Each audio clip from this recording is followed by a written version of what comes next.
Good morning, everyone, and welcome to another episode of the Chromebook Classroom. I'm so excited today because I'm here for another crossover episode. It's MTech Meets Assessment, and I'm here with my friend Tracy. Good morning, Tracy. How are you?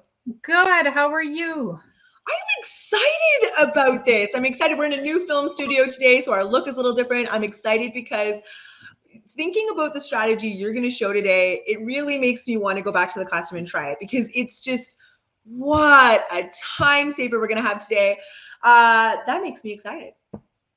Me too. I'm really excited to be here and talk about all things assessment and pieces that can really change and impact the teacher right away. So we're I excited love about this. this. I love this. Now, just for any of our viewers that haven't had the opportunity to meet the one, the only, the brilliant Tracy, why don't you introduce yourself, Tracy, and just tell us a little bit about what you do? For sure. My name is Tracy Halusa-Waskew, and I'm one of 4 assessment and reporting consultants. So my job with learning services is to support teachers with all things assessment and reporting. So the scope is big, and it's an exciting and ever-changing world for us. No kidding. And especially with the whole idea of, there was a time when we were doing these paper printed report cards, certain times of the year. It's always that stressful time for teachers. And, we're thinking about all of this time that we've got real time reporting now.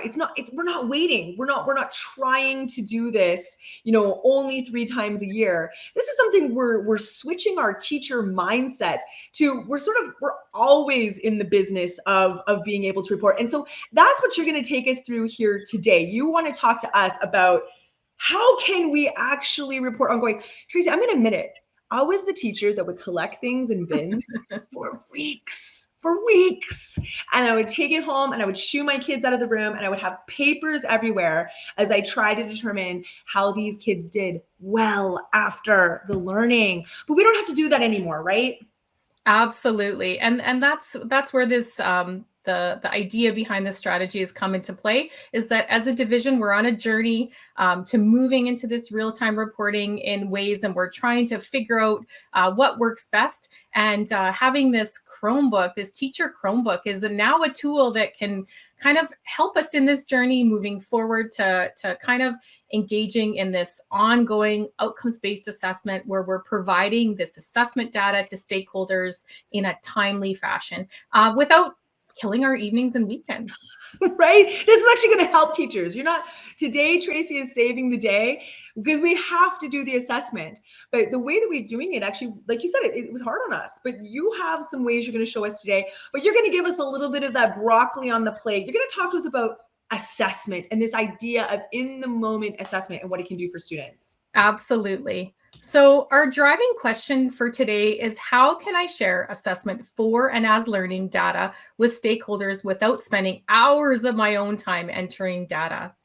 And so to begin with, we really want to think about reflecting assessment for and as learning in Power Teacher Pro in real time. And so as a member of the assessment team, one of the questions we hear all the time is, it's easy to put in those levels of achievement on the outcomes, but how do I show assessment for and as data? How can I show that feedback, those goal setting, all of those amazing things that really helps us to focus in on student learning and kind of shift the focus away from just grading? Because we know that the time that we spend with our students in class every day, they're learning so much, and if we can just shift that focus a little bit, students begin to engage with that feedback and use it and think about it in a timely way that really feeds that learning forward. And so let's see here. So to begin with, we have these 2 phrases that we hear all the time in our division. They're in every piece of documentation. They're in our AP 360, assessment for and as learning. And so these 2 pieces kind of fall under that formative assessment umbrella. In our division, we have decided to although they're together and they're part of formative assessment, we have decided to separate them a little bit. And the reason being is because they're both so important. And sometimes when we put them together in one formative assessment umbrella, we kind of can forget some key pieces. So by separating them, we know that this assessment for learning is really about that feedback. It can be that reciprocal feedback. Students are providing us feedback as the teacher that helps guide our instruction and our interactions daily with students. And then there's this other piece of this just-in-time feedback, this feedback that, has to be in a way that students can take it in the moment, act on it, think on it, and really allow them to close that learning gap. So that's the first piece. The next one, assessment as learning, is really about those the self-assessment and the peer assessment. This is where students can engage in goal setting. They can think about their learning and really think about these three critical questions here. What am I learning? Where am I in my learning? And what's next in my learning? And this is, the ultimate goal of assessment is that when we can have students really taking hold of their learning and responsible for their learning and setting those goals and monitoring and adjusting, then we've really, hit the success button for students with assessment. That's amazing. And it really is a bit of a mindset shift for both teachers and students, because I think students get very caught up with what was my mark? What was my mark? What was my mark? As opposed to using that as well, how did I do here? Because now where am I going next? What a shift in the conversation for students. Absolutely, because ultimately we know that grades are important. They're part of our world and whatnot, but they don't really provide that feedback on how to close that learning gap or to set those goals. So it's not that we're saying they're not important, but when we're engaged in the learning process, we need to focus on learning. Okay. So the strategy today that we're going to talk about is how, as a teacher, to use my Chromebook and read and write for Google Chrome to capture assessment for and as data in real time. So thinking about, we have this amazing device that is untethered that we can move about the classroom with. Well, why not? If we're working with small groups or individual students, why not capture that right in the moment so that we're not worrying about doing it on our own time?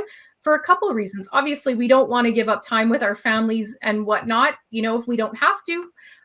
But if it's in the moment, we're going to capture all of the nuances and it's going to be authentic and reliable. And so that's a really important part.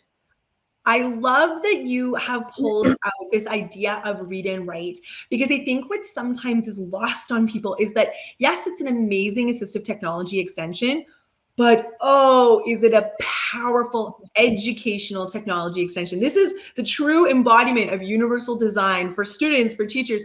And that's why, as a division, we actually pay for the license. It's not free. We pay for it for every single staff and student in ECSD. And you've got these 4 different ideas alone how we can use this in combination to support teaching.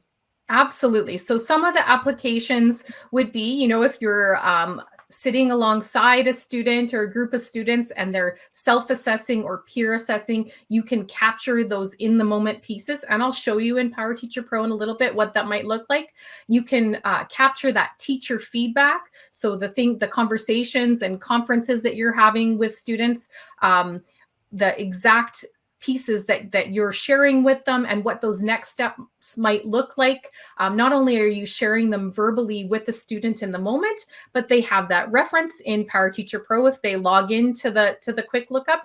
And then their families and stakeholders also have a sense of, what they're doing well. We're highlighting those things, as well as what their next steps can be in their learning journey. And so, if we share these pieces and we share these targets, it's more likely that there can be some crossover into other environments and in their home environment as well. And then there's just no surprises when it comes to, even that final report card at the end of the year, parents shouldn't be surprised as to, what's on that related to assessment, because we've been transparent on the learning journey. Absolutely. Now, what's exciting is you're going to take us into a real live demo of how we can do this inside of Power Teacher Pro and just how simple this is. Absolutely. So the first thing that you would need to do to engage in this process, is this is something that you think would be helpful for you, would be obviously to log on to Power Teacher Pro in your teacher account on your Chromebook.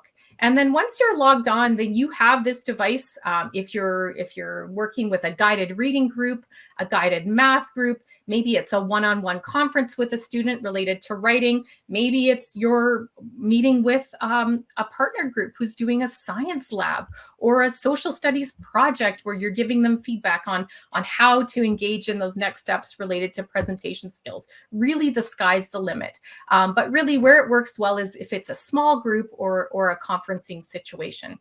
And so you can see here in this particular gradebook, this is a grade 4 English language arts class. I have here a guided reading assignment, and I've already populated in all that assignment pieces related to outcomes, assignment description, and all of those pieces.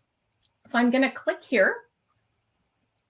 And you can see once I'm in here, you can see that the outcomes are empty, and that's by design.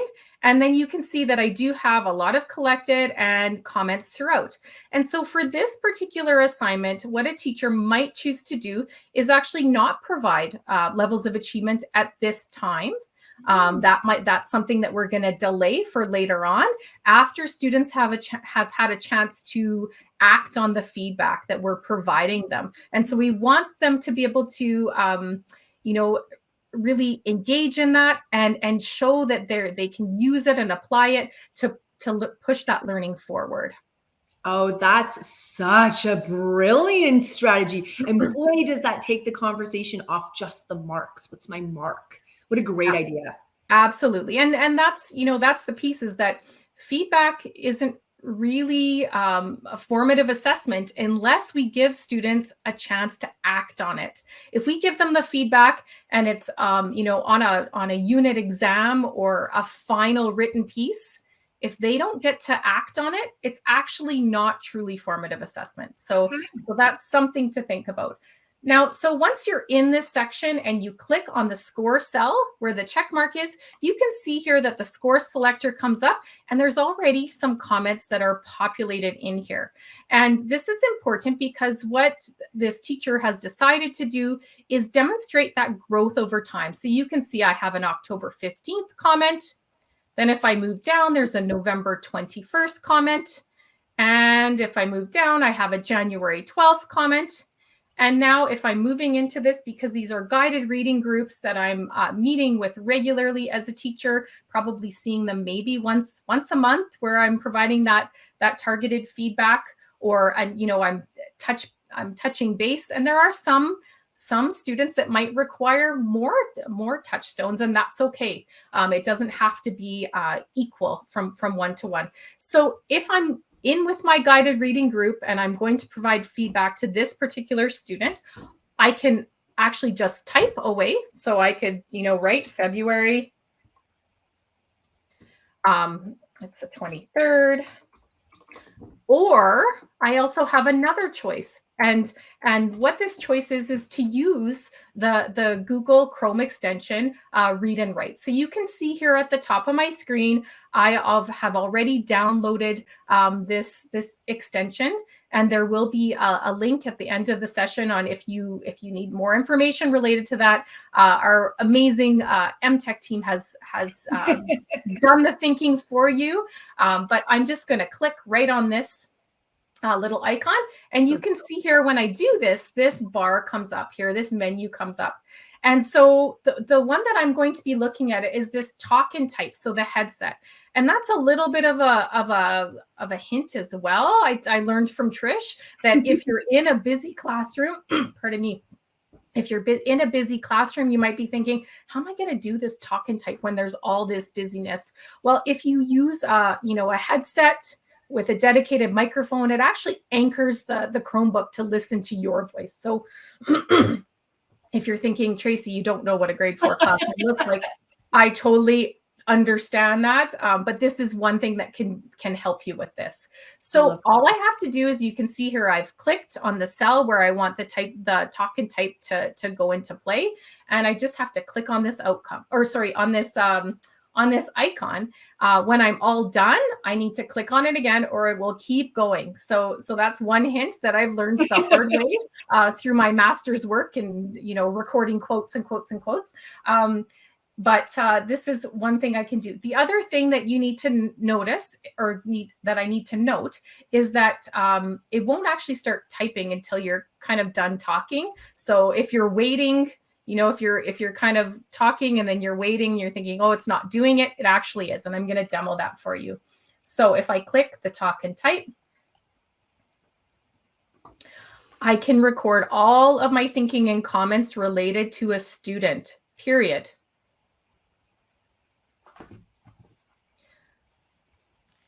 I can record many thoughts here, or just one or two, exclamation mark. And so you can see here that it not only will record my thinking, but it will, if you add the punctuation in, it does an amazing job of being accurate. There is the odd time where there's a capital letter or something you need to fix, but for the most part, I would say it captures 99% of exactly what I say. That is so exciting. I was trying to be quiet so your mic didn't pick me up, because I was like, I'm so excited. And it will type that. And you're right, using that intimate inline microphone, it really will focus the sound and have more noise reduction. And you can do everything from punctuation mark. You can even say new line and it'll go down for you, which I think is so exciting. But did you know, here's a little fun fact. Most dictation software on the planet, the market is actually cornered by doctors and lawyers, because you are 30% faster when you dictate versus type. And when it comes to billable hours, that's pretty smart. So us teachers need to think of our time here and think, what a time saver being able to do that, for our students. And just, it's great for them, but boy, is that awesome for teachers. Absolutely. So you have that option moving forward, type directly in, or if you're good at thinking out loud, then that's a great option for you as well. So now that we've had a chance to look at how to input it in the gradebook, I'm just going to quickly show you a couple other examples of where this might come into play and how you would actually capture this in PowerTeacher Pro. Because this is a big question that us as the assessment team gets asked all the time. How do we capture assessment for and as learning, especially assessment as learning in our PowerTeacher Pro gradebook? So to begin with, here's an example of assessment for learning where we're really focusing on that learning. This is an example of a news article in grade 5. So you can see here, just like the example that I showed you in the live sandbox, they have left off the levels of achievement. They're focusing in on that feedback, and they're allowing students to act on that feedback before grading. Now, what the teacher here did was then they duplicated that assignment and they put in those levels of achievement for a particular assignment. And you can see here in the assignment description, they're saying, this is it's being graded now, and this is what success can look like. And in the gradebook itself, it's actually entered as 2 different assignments. So it really helps you as the educator to focus in on, yes, we're in the learning journey now, and now we're actually going to formally grade this particular piece after the student has had a chance to act on the feedback. And you can see the due dates here. There's time has lapsed in between it. So you could engage in, teacher feedback, student peer support, self-assessment. All of those pieces can take place within this first piece. And then this final draft is the one that we're going to grade. Amazing. Oh, this is the perfect screenshot. Pause this video here and be like, okay, how can I do this in my own classroom? What a great idea. And then I have an amazing example from a grade 1 teacher in the division who was working on writing goals with her grade 1 students. And this is an example of assessment as learning, where the teacher is conferencing with each student. They're working on what good writing looks like, and you can see here that they have each of the pieces, whether it's a finger space or punctuation or any of those pieces that they would be working on in January. They have those visual supports to help as well, to really anchor that language. As we know, in grade 1, not everybody's a reader quite yet in January, so we need to support them. And so the teacher would conference with the student. They would decide on a goal. The teacher then would write the goal in the comment part of Power Teacher Pro in the score column. And then once that student would show evidence that they've achieved that goal, they'd conference with the teacher again and then set a new goal. And so again, this is a beautiful way to show growth over time, to really focus on that, one learning target for a student, especially our youngest learners. If we give them too many things to focus on, it's very overwhelming. So them deciding that one thing, they start to see it absolutely everywhere, and really it's a wonderful way to close that learning gap. Oh, that is just awesome. And I love this is really happening. This is not just us making up. This is a teacher doing it. I can even see their word jam board there on the page. Like, this is what they're doing to bring that learning to life. We can all do this because it's actually quite simple if we just follow these steps. Absolutely. So really, as Trish said at the beginning, our assessment and reporting assessment bites are something that we've put a lot of effort into this year. One strategy, one assessment bite at a time to support your journey. There's a lot of resources on our SharePoint site connected to the pieces that we've talked about today, as well as all things assessment. So please visit our SharePoint site, and we will also connect you to that MTech site where we can explore the Chrome extensions and all of their glory. I love it. I can't thank you enough, Tracy, for being here today. I think we've had the opportunity to learn so much. You're part of a bigger team. Thank you for putting your contact information there. You need some more information about assessment, anything like that. You're all so brilliant. But just thanks for being part of this day. I love that we can have the crossover episodes, assessment, Chromebooks. It gives such a purpose to the technology. But I hope we can do more of these in the future. Absolutely. Thank you so much for having me today. It was wonderful. Welcome. Bye, everybody. We'll see you in the next episode. Bye.